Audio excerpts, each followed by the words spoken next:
Hello. सो matrices chapter continue करते हैं। तो ये लास्ट वीडियो लेक्चर है इसका मैट्रिसेस का। तो सब मैट्रिक्स जैसे सबसेट होता है, सबसेट। सबसेट कैसा होता है, मान लो सेट ए दे रखा है 1 2 3, तो इसमें से कुछ एलिमेंट ले लो, जैसे 1 और 2 ले लिया, तो ये क्या हो गया, एक सबसेट हो गया। तो ये B is a subset of A. तो सब मैट्रिक्स भी क्या होगा, मैट्रिक्स के सबसेट टाइप ही होगी। तो तुम इस तरह से समझ सकते हो, कुछ रोज और कुछ कॉलम को डिलीट करने के बाद जो बचेगा दैट्स अ सबसेट। तो जैसे कोई मान लो एक मैट्रिक्स है 1 2 3 4 5 6 7 8। तो मैंने क्या किया, मैंने इन दोनों कॉलम को डिलीट कर दिया, तो ये बन गया 1 2 5 6। तो ये हो गई सब मैट्रिक्स। तो ये सब मैट्रिक्स हो गई। तो मतलब कुछ रो और कुछ कॉलम को डिलीट करने के बाद जो आएगा is known as a sub matrix. Next topic है rank of a matrix. Rank of a matrix is denoted by rho A denoted by rho A. ये क्या होता है, highest order non singular matrix का जो ऑर्डर होता है is known as a rank of a matrix. तो order of the highest order of non singular matrix. अच्छा, नॉन सिंगुलर क्या होता है, जिसका determinant not equal to zero होता है। तो अभी जैसे फॉर एग्जांपल ये थर्ड ऑर्डर की मैट्रिक्स है, तो इसमें सब मैट्रिक्स क्या क्या बना सकते हैं, 3 क्रॉस 3 बना सकते हैं, 2 क्रॉस 2 बना सकते हैं, 1 क्रॉस 1 बना सकते हैं। तो मैंने क्या किया, तो इसमें 3 बाई 3 की बनाई, ये 3 बाई 3 की है, तो 3 बाई 3 की बनाई, इसका डिटर्मिनेंट चेक किया, तो वो determinant not equal to zero है, तो इसकी रैंक हो गई 3। तो इसकी रैंक हो गई 3। अब ये जो है सेकेंड एग्जाम्पल, ये है 2 क्रॉस 4। तो क्या इसमें 4 क्रॉस 4 बनेगा, नहीं। क्या 3 क्रॉस 3 बनेगा, नहीं। तो हाईएस्ट ऑर्डर कौन हो गया, 2 क्रॉस 2। लेकिन ये नॉन सिंगुलर है, ये ज़रूरी नहीं है, तो वो चेक करना पड़ेगा। तो ऐसी बहुत सारी सब मैट्रिक्स बनानी पड़ेगी। तो जैसे मैंने पहले ली 1 2 4 3, मतलब सिर्फ ये दो कॉलम को, तो इसका डिटर्मिनेंट निकाला 3 - 8 which is not equal to zero, तो यानी रैंक हो गई 2। फिर अगर मान लो सारे सेकेंड ऑर्डर के जीरो हो जाते हैं, सारे सेकेंड ऑर्डर मतलब जैसे 1 2 4 3 हो गया, फिर होगा 1 3 4 2, फिर होगा 1 4 4 1, फिर होगा 2 3 3 2, फिर होगा 3 4 2 1, और फिर होगा 2 3 4 1। तो ये इतनी सारी मैट्रिक्स अगर मान लो सारी जीरो हो जाती, तो फिर है ना, इसका मतलब होता है ऑर्डर 2 की कोई भी ऐसी मैट्रिक्स नॉन सिंगुलर नहीं है। ऑर्डर 2 की कोई भी नॉन सिंगुलर नहीं है। तो फिर फर्स्ट ऑर्डर चेक करेंगे, तो फर्स्ट ऑर्डर में 1, ये तो नॉन जीरो ही है क्योंकि इसका determinant not equal to zero ही है। तो फिर लेकिन अगर कम से कम एक नॉन जीरो हो जाती है, सेकेंड ऑर्डर में कम से कम एक नॉन जीरो हो जाती है, तो रैंक हो जाएगी 2। तो next remark, rank of every non null matrix is greater than equal to zero, greater than equal to 1, sorry. Rank of every non null matrix is greater than equal to 1, क्योंकि कम से come first order वाली तो non zero आएगी ही आएगी। Actually null matrix की rank is not defined.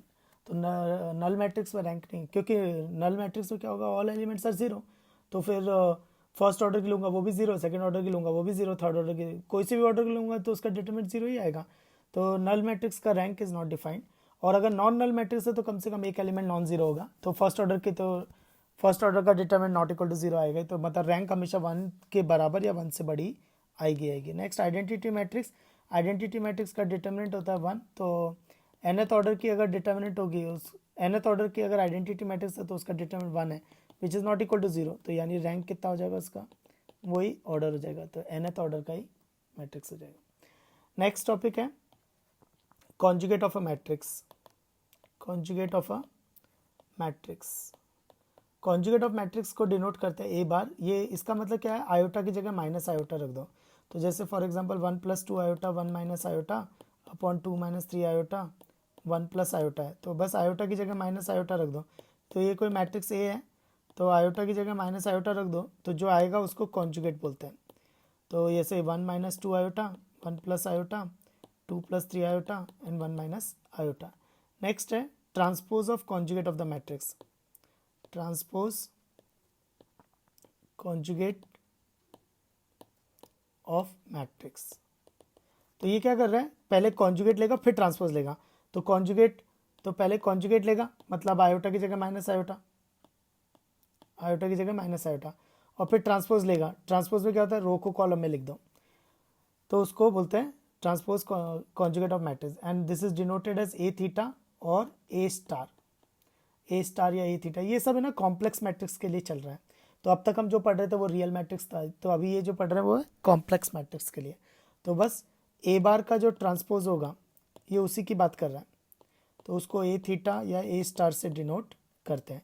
तो ए बार का transpose, तो इसका पहले कॉन्जुगेट ले लिया, अब इसका ट्रांसपोज कर दो, तो 1 minus 2 iota, 1 plus iota, 2 plus 3 iota, 1 minus iota. तो इसको बोलते हैं transpose conjugate of matrix. Next है हर्मिशियन मैट्रिक्स। हर्मिशियन मैट्रिक्स क्या होता है?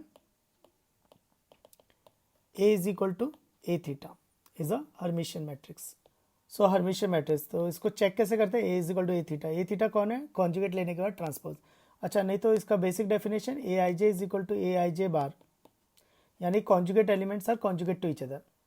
Conjugate elements are conjugate to each other. इसको इस तरह से भी समझ सकते हैं। Next topic skew Hermitian matrix. Skew Hermitian matrix, ये मोरलेस ऐसा लग रहा है जैसे सिमेट्रिक मैट्रिक्स और skew symmetric matrix.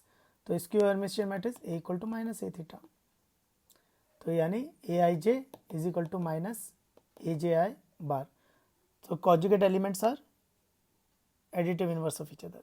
Conjugate of the conjugate elements are additive, नहीं तो यही ध्यान में रखो बस, A I J is equal to minus A J I bar. And next है यूनिटरी मैट्रिक्स। तो ये है ना मोरलेस, पता है कैसे चल रहा है, जैसे symmetric matrix, skew symmetric matrix और ऑर्थोगोनल मैट्रिक्स। तो यूनिटरी मैट्रिक्स क्या होगा? A into A theta is equal to identity, और A theta into A is a identity matrix. And chapter is complete.